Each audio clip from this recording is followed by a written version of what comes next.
महाराज श्री के चरणों में बारंबार नमोस्तु नमोस्तु नमोस्तु।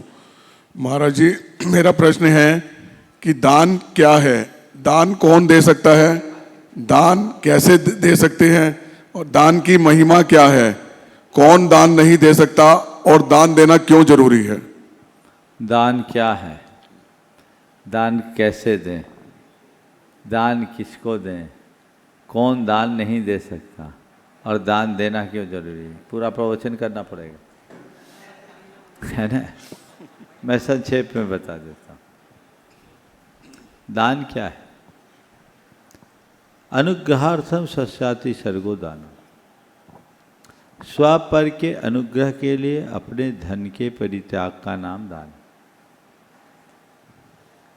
त्याग को भी दान कहते हैं। अपने पास अर्जित संपत्ति अथवा ज्ञान का अतिसर्ग करना भी दान है। दान हमारे उदार मन की अभिव्यक्ति है, मन की उदारता का परिणाम है। जब हमारा हृदय उदारता से भरता है तब दान का भाव प्रकट हो पाता है। दान गृहस्थ का एक मुख्य कर्म है। दान इसलिए करना चाहिए क्योंकि आपने जो संग्रह किया है वो संग्रह में किसी न किसी प्रकार का पाप हुआ है एक, तो उस पाप के प्रक्षालन के लिए दान करना चाहिए। दूसरी बात, आपने जो संग्रह किया वो समाज के बीच रह करके किया, समाज से किया है। आपके जीवन के निर्माण में समाज का योगदान है, तो आपकी जिम्मेदारी है कि आप भी समाज के निर्माण में अपना योगदान दें। हम पर समाज का ऋण है तो उस ऋण को चुकाने के लिए दान देना पड़ता है।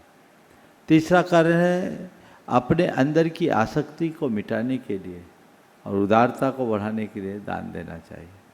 शास्त्रों के अनुसार अपने पाप को मिटाने और पुण्य को बढ़ाने के लिए दान देना चाहिए। शास्त्र कहते हैं दानम दुर्गति नाशनम, दान दुर्गति का नाशक है। दान करने से अंतराय का निवारण होता है। जो लोग दान देते हैं, मैंने अनेक बार इस विषय में प्रकाश डाला है, आज ज़्यादा नहीं बोलूँगा, लेकिन दान देने से अंतराय टलता है। जो लोग परेशान हैं वो दान करें। दान में मात्रा महत्वपूर्ण नहीं है, भावना महत्वपूर्ण है। शक्ति के अनुसार दान करें, शक्ति को छिपाए नहीं और शक्ति का उल्लंघन न करें। दान करने के लिए मूलतः 7 परम स्थान है, जिन बिंब जिनागार जिनी यात्रा प्रतिष्ठिकम दान पूजा सुसिद्धांत लेखनम सब क्षेत्रियो।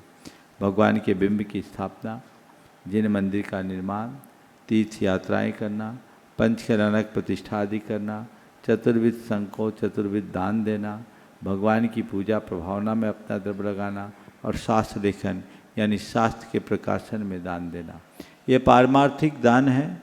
ये लोगों के भाव सुधारने में निमित्त बनते हैं, ये सम्यक्त के कारण बनते हैं। इस दान को विशिष्ट कल्याणकारी माना है और दीन दुखी के कल्याण की भावना से करुणा दान, जिसे दया दत्ती की श्रेणी में भी लिया गया है, वो भी दान करना चाहिए। दान कल्याणकारी है और हर व्यक्ति को दान देने का भाव शक्ति के अनुसार रखना चाहिए। नमस्ते महाराज।